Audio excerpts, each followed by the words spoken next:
तो हासावलोक कल गीतज, आपने बंसी में जो क्लीम बीज गाया ना, जगऊ कलम बाम दृशाम मनोहरम, तो जो क्लीम बीज आपने बंसी में फूंका तो कलम जगऊ कलम बाम दृशाम मनोहरम, तो गीतज हृच्छयाग्नि।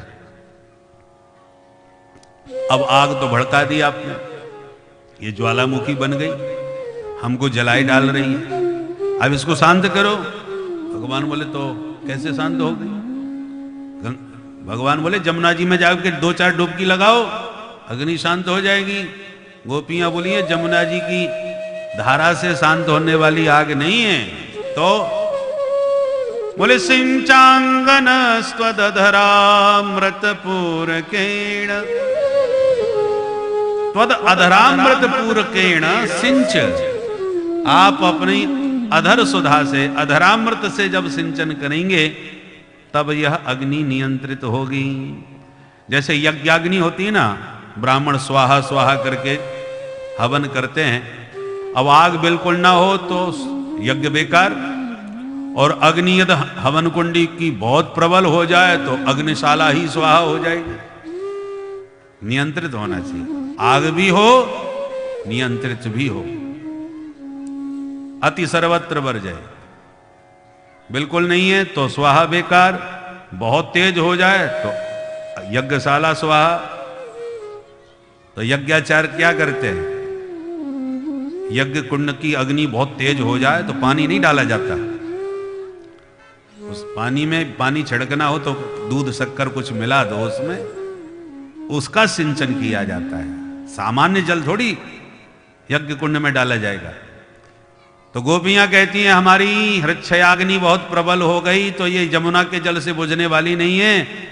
त्वद अधरामृत पूरकेण सिंच, आपके अधर सुधा के सिंचन से ही यह अग्नि शमन होगी, शांत होगी। आप अपना अधरामृत का दान करें। यहां पर पूज्यपाद श्री डोंगरे जी महाराज बहुत सुंदर अर्थ करते हैं अधरामृत का। गोपियां किस अधरामृत की याचना कर रही हैं? बोले धरती इति धरा, जो सबको अपने ऊपर धारण करे उसका नाम धरा, धरती माता। और धराया अमृतम, धरामृतम, जो अमृत इस धरा पर उपलब्ध है वो धरामृत है। और धरामृतम न भवति इति अधरामृतम, जो इस धरा पर कोई अमृत उपलब्ध नहीं होता वो अलौकिक जो अमृत है, जो धरती पर नहीं मिलता, भगवान के ही द्वारा प्राप्त होता है। श्रुतियों ने जिसको रसो वैसा कहा है, रसम हेवानम लब्ध्वानंदी भवती, परमात्मा रस रूप हैं और वो रस परमात्मा से ही प्राप्त होगा, अन्यत्र कहीं ब्रह्मांड में मिलने वाला नहीं है, इसलिए उसका नाम है अधरामृत। धरामृत नहीं है, धरती पर कहीं नहीं मिलने वाला है। अलौकिक, अभौतिक, अप्राकृत, जो दिव्याति दिव्य रस रूप परमात्मा का रसामृत है, उसी रसामृत को यहां गोपियां प्रभु से याचना कर रही हैं, मांग रही हैं। और नहीं दिया तो बोले नोचेत वयम विरह जान्युपयुक्त देहा, नहीं दोगे तो आपकी विरह में अभी अपना शरीर समाप्त कर देंगी, विरहाग्नि में सब भस्म हो जाएंगी, बदनामी आपकी होगी कि देखो कितना निष्ठुर है ये कृष्ण। प्रेम की याचना करती गोपियां मर गईं और इस निष्ठुर का, निर्दयी का हृदय नहीं पिघला। तो जितने आपके उपासक हैं अपना सब, जितने कृष्ण कृष्ण करने वाले हैं सब माला झोली जमुना जी में फेंक देंगी कि ऐसे निष्ठुर की कौन पूजा करे, कौन आराधना करे जो इतना निर्दयी है। तो हम नहीं चाहती कि हमारे कारण आपका नाम बदनाम हो, इसलिए आप हमें स्वीकार करें। गोपियों ने पहली बार जब हृदय की बात खुल करके कही तो सुखदेव जी कहते हैं प्रहस्य सदयम गोपीर आत्मा रामोप्यरी रमत।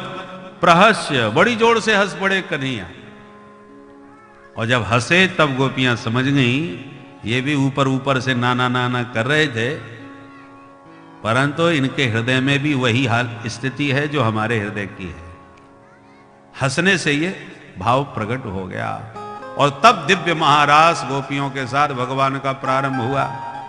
अरे भाई 50 रुपए का मटका जब खरीदते हो मिट्टी का तो 50 बार ठोक ठोक के बजा बजा के देखते हो कहीं पानी फालतू में नेक भी कोई छिद्र हुआ तो पानी बेकार हो जाएगा भरना। निश्छिद्र होना चाहिए, तभी तो मटके में पानी टिकेगा। तो 50 रुपए मटके में पानी भरने के लिए आप 50 बार ठोक बजा करके उसे खरीदते हो, तो जिन गोपियों के हृदय घट में प्रेम रस भरना चाह रहे हैं, उन हृदय घट को भी तो भगवान परीक्षण करके जरा देखेंगे कि ये उसकी पात्रता रखती हैं कि नहीं। इसलिए खूब अच्छी तरह से भगवान ने निरीक्षण परीक्षण करके गोपियों को जब देखा कि हां सचमुच ये प्रेम की परम पात्र हैं, तब भगवान ने उनके साथ महारास प्रारंभ किया। बाहु प्रसार पररंभ कराल कोरु नीविस्तनाल वन नर्म नखाग्रपातैः श्वेल्या बलोक हसतिर्व्रज सुंदरीणाम उत्तम भयं रतिपतिम रमयांचकार।